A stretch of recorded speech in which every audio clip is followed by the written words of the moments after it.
दोस्तों, कहते हैं कि जब समय आपके साथ है, आपका वक्त बेहतर है, तो पूरी दुनिया क्या पूरी कायनात आपके साथ खड़ी हो जाती है।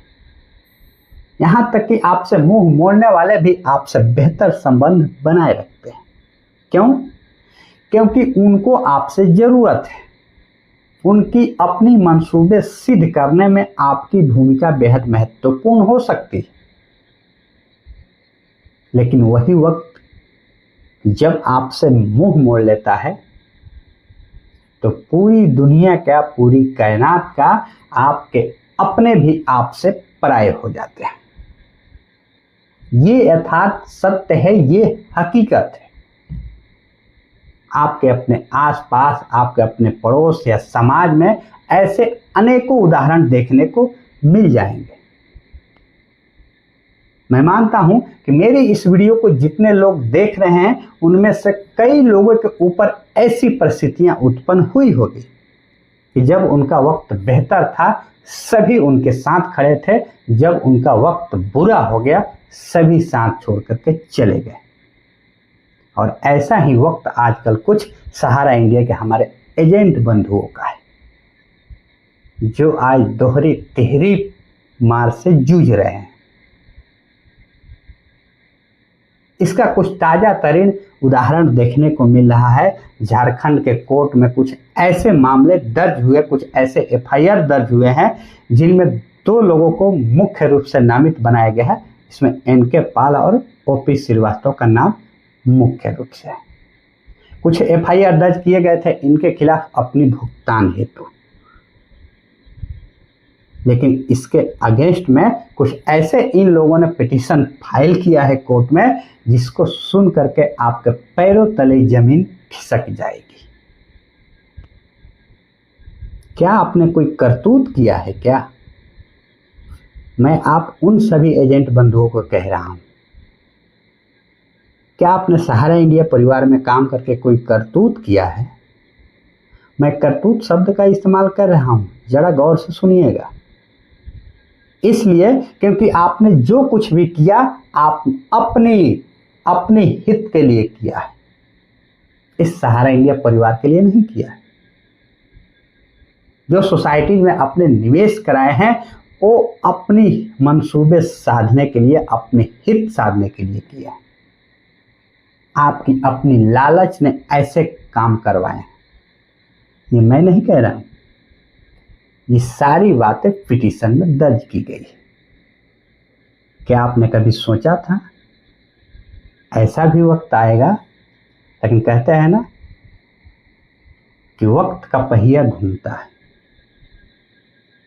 लेकिन एक बार फिर पहिया घूमेगा। इससे भी बिल्कुल भी आपको निराश होने की जरूरत नहीं। एक बात यहाँ मैं बिल्कुल क्लियर कर देना चाहूँगा कि ये जो भी सूचनाएं हम आपके साथ शेयर कर रहे हैं, वो आप सबको सिर्फ और सिर्फ जागरूक और अवेयरनेस करने के लिए कर रहे हैं। किसी भी प्रकार को आपको परेशान करने की मंसूबे से बिल्कुल भी नहीं। क्या आपने 19 करोड़ रुपए की कमीशन ले रखी है क्या? कुछ एफआईआर जो दर्ज किए गए हैं, उनके विरुद्ध में जो पिटीशन फाइल किए गए हैं, उनमें ये सारी बातें लिखित रूप में दर्ज है। मेरे पास तमाम एफआईआर और पिटीशन फाइल की पीडीएफ कॉपी मेरे पास मौजूद है। मैंने भी पढ़ा तो मेरी पैरों तले जमीन भी खिसक गई। भला ऐसा भी हो सकता है क्या? जिनको लोग भगवान का दर्जा देते थे, आज वही इस तरीके से किनारा कर जाएंगे। ऐसा भी वक्त आएगा क्या? लेकिन वक्त आ गया है और ये हकीकत भी हो रहा है। जिनको लोग अपना आदर्श मानते थे, उन अधिकारियों को लोग अपना भगवान मानते थे, उनकी एक बात पे अपनी पूरी जिंदगी लोगों ने निछावर कर दिया। लेकिन आज वो सभी लोग आपसे मुंह मोड़ते हुए नजर आ रहे हैं। क्या सोसाइटियों में अपना पैसा निवेश कराकर निवेशकों से आपकी ये अपनी हित था क्या? क्या सिर्फ आपने कमीशन के लिए काम किया क्या? हाँ, अगर हम किसी संस्था या किसी भी कंपनी में काम करते हैं तो मेहनत आना तो हमें चाहिए, ये सत्य है। लेकिन क्या आपने 19-19 करोड़ रुपए की कमीशन ली है क्या? सुन के चौंक गए ना? करोड़ों करोड़ों रुपए कमीशन की बात कही गई कि ये एजेंट लोग अपनी भ्रामक जानकारियां दे करके निवेशकों से पैसे निवेश कराए और इसके बदले में उन्हें एक बड़ी राशि कमीशन के रूप में दी गई, जिसके आंकड़े 19 करोड़ रुपए दर्ज किए गए। लेकिन एक बात यहाँ यह भी सत्य है कि ये सोचिए जरा कि अगर एक पल के लिए मान भी लेते हैं कि आपने 19-19 करोड़ या करोड़ों रुपए की अगर आपने कमीशन ली, तो सोचिए जरा अगर एक आम कार्यकर्ता, एक एजेंट जो तमाम गली गली गांव गांव घूम करके अपनी रोजी रोटी के लिए वक्त बिताया, अगर इतना बड़ा कमीशन ले सकता है, इतनी मोटी रकम कमीशन के रूप में ले सकता है, तो उन बड़े पद पे, बड़े ओहदे पे बैठे हुए व्यक्ति के पास कितने कमीशन गए होंगे? सोचिए जरा। इसके तमाम आंकड़े आप भली भांति निकाल सकते हैं। आप भी जागरूक हैं। ऐसी सूचनाएं सुन करके आज लोगों को बिल्कुल अचंभित सा लग रहा है। हालांकि वो लोग जो इन हकीकत से परिचित नहीं है, उनको थोड़ा ज्यादा ही अचंभित लग रहा है। एक बार फिर से मैं कह रहा हूं कि ये जो तमाम सूचनाएं हम आपके साथ शेयर कर रहे हैं, सिर्फ और सिर्फ आप सबको जागरूक करने के लिए कर रहे हैं। क्यों? क्योंकि ये सोशल मीडिया की दौर है, हर एक खबर आपके पास पहुंच जाएगी। जिस तरीके से आपने अपनी परिवार की जिंदगी बिगाड़ करके, अपनी परिवार का समय बिगाड़ करके इस सहारा इंडिया परिवार जैसी संस्था को लाखों लाख करोड़ के साम्राज्य स्थापित करवाया, क्या आपने कभी सोचा था कि आपके वो आला अधिकारी जो आपके लिए एक भगवान के रूप में हुआ करते थे, आपके साथ ऐसा व्यवहार करेंगे? क्या आपने कतई नहीं सोचा था।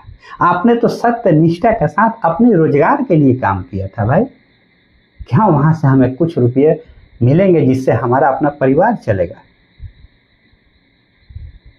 लेकिन वक्त ने ऐसा पलटी मारा है आज कि इन तमाम परिस्थितियों से आपको परिचित होना पड़ता है, इन तमाम परिस्थितियों से आपको गुजरना पड़ता है। इसीलिए कहते हैं कि जब वक्त बेहतर था, जब एक इशारे पे करोड़ों करोड़ों रुपए की कलेक्शन होते थे, लेकिन आज जब वो बंद हो गया तो आपके सारे दरवाजे भी बंद करने की कोशिश किया जा रहा है।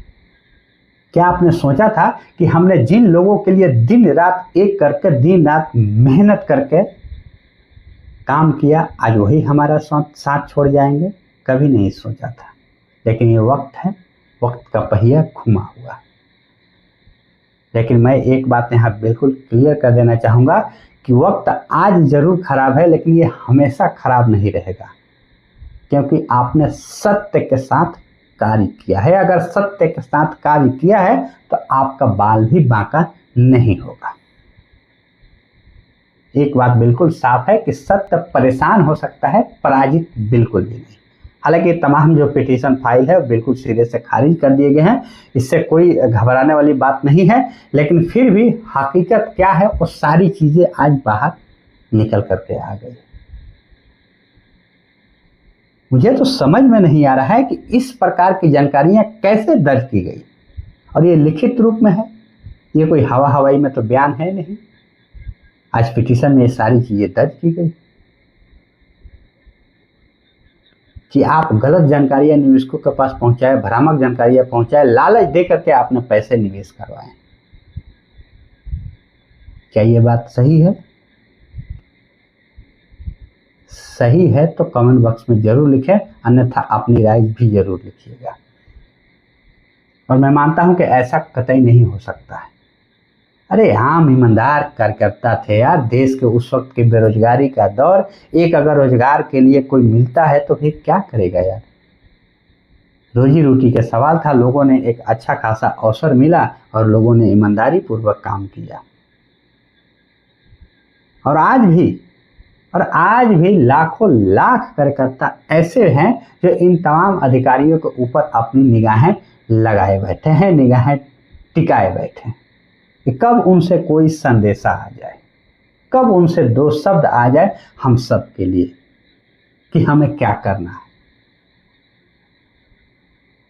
अब उनका क्या आधार है, किस आधार पे आज भी वो इतनी विश्वास जताए बैठे हैं, ये मुझे मालूम नहीं, लेकिन हाँ है, ये बात सत्य है कि लाखों लाख एजेंट आज भी उन सब के ऊपर अपनी आस्था जताए हुए।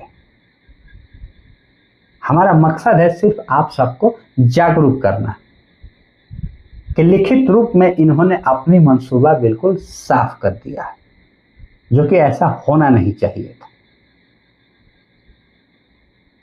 अरे छोटे छोटे कार्यकर्ता थे यार, गांव से निकले हुए लोग जो अपने दिन रात नहीं देखा और इस परिवार के लिए अपना परिवार का समय बिगाड़ दिया। लेकिन आज यही परिवार के कुछ वरिष्ठ जो लोग हैं जो साथ देने को तैयार नहीं है। आज वक्त ऐसा होना चाहिए था कि एक कदम आगे बढ़ करके कहना चाहिए था कि आप बिल्कुल भी निराश ना हो, बिल्कुल भी चिंतित होने की जरूरत नहीं है, हम हैं। लेकिन बिल्कुल ऐसा हो नहीं रहा।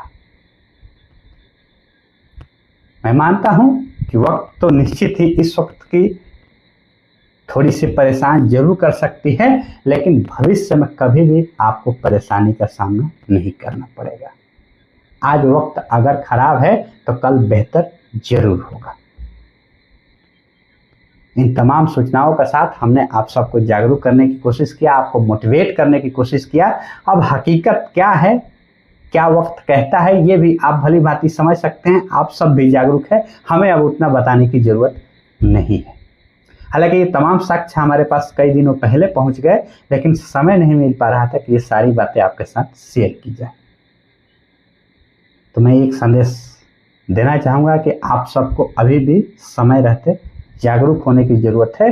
अपनी सत्य और निष्ठा के साथ हर दम कोशिश करते रहने की ज़रूरत है। क्या अपनी भुगतान मांगना गुनाह है क्या? अरे अगर भुगतान मांग ही लिया तो फिर उसके लिए आपको तो एक कदम आगे आना चाहिए, आपको सांत्वना देनी चाहिए कि हाँ अभी इस वक्त थोड़ा समय खराब है, थोड़ा सा इंतजार कीजिए, वक्त बेहतर हो जाएगा, हम आपकी पूरी रकम चुकाने के लिए तैयार हैं। हमारी संस्था चुकाएगी, क्योंकि आप संस्था के बड़े पद पे। लेकिन ऐसा होता नहीं। क्या आपने कभी सोचा था कि हमें हमारा भुगतान, हमें अपने निवेशकों का भुगतान मांगने के लिए किसी पुलिस चौकी जाना पड़ेगा, किसी जिला कोर्ट में जाना पड़ेगा, हाई कोर्ट में जाना पड़ेगा, सुप्रीम कोर्ट में जाना पड़ेगा, तमाम नेताओं के दरवाजे खटखटाने पड़ेगा? कभी ऐसा सोचा होगा? बिल्कुल भी नहीं। अरे हमने तो ईमानदारी पूर्वक गांव गांव घूम करके काम भी किया और अपने पैसे भी निवेश किए कि एक वक्त आएगा कि हमें इन सारी मुसीबतों से हम पार पा जाएंगे, क्योंकि हमें एक उम्मीद दिख रहा था कि आने वाला भविष्य हमें इससे बेहतर हो सकता है। आज ये सहारा हमारी भविष्य की सहारा हो सकती है। लेकिन आज परिस्थितियां बिल्कुल भी विपरीत है, लेकिन फिर भी इससे परेशान होने की कतई जरूरत नहीं है। आज परिस्थितियां विपरीत जरूर है, लेकिन एक वक्त बेहतर जरूर आएगा। हमेशा असमान रहने की जरूरत है। जाते जाते एक बार फिर से हम आप सबको सूचित करना चाहेंगे कि इन वीडियो में जो कुछ भी हमने सूचनाएं आपके साथ शेयर किया है वो आप सबको सिर्फ और सिर्फ जागरूक और अवेयरनेस करने के लिए किया है। इसके अलावा कोई भी हमारी मंशा नहीं है। जागरूक रहें, स्वस्थ रहें, खुश रहें, यही हमारी कामना है। जय हिंद।